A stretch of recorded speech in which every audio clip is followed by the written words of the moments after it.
may-ari ng alon dito sa Subic, Zambales. Ayan, bababa ako sa hagdan. Bababa ako ngayon. Titingnan ko lang kung malambot. Ayan. Oh, pwede umapak. Malambot. Matigas.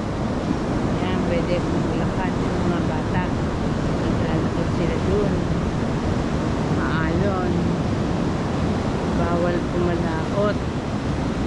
Bawal mangisda.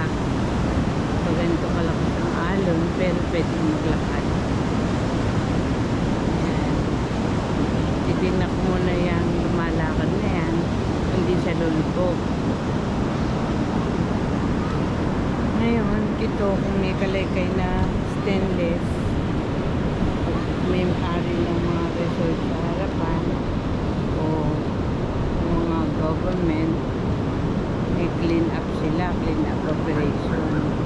Yan, pwedeng panggatong yan, papatuyo, tapos may panduto na. Pagka pinaarawan yan, yung iba namang mga malalaking puno, pwedeng pan-design, pipinturahan ng puti, sasabitan ng mga Christmas decor pag malapit ng Pasko. Yan, mga panggatong. Yan, nakawan niya, makinis to. Nandito lang ang bandang kalat at yung bata naglalaro sa puno. Ito.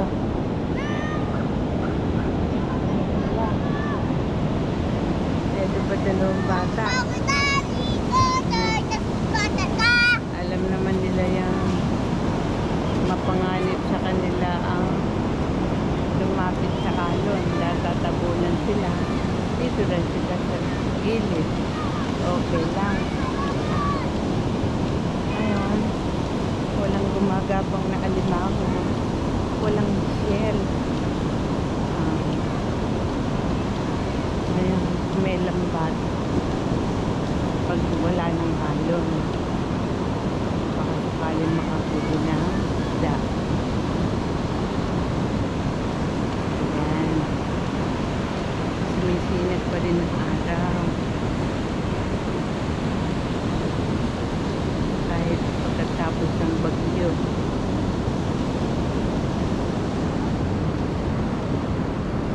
Walking and dipping. Walking and dipping and praising God. Walking and leaping and praising God.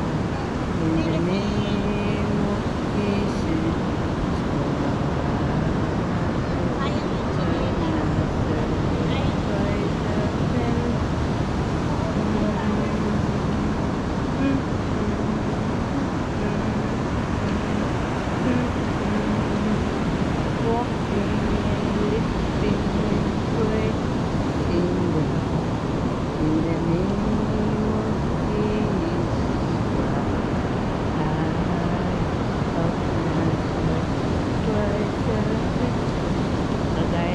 Sabi sa Bible, kayong mga alon sa dagat, purihin ang Diyos.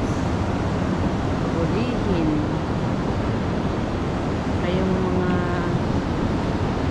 ilog, mga isda, mga dambungala sa karagatan, purihin ang Diyos. Ayan. Kayong mga puno, purihin ang Diyos. Kayong mga ibon, purihin ang Diyos. Magpakailanman. Thank you for watching. Bye.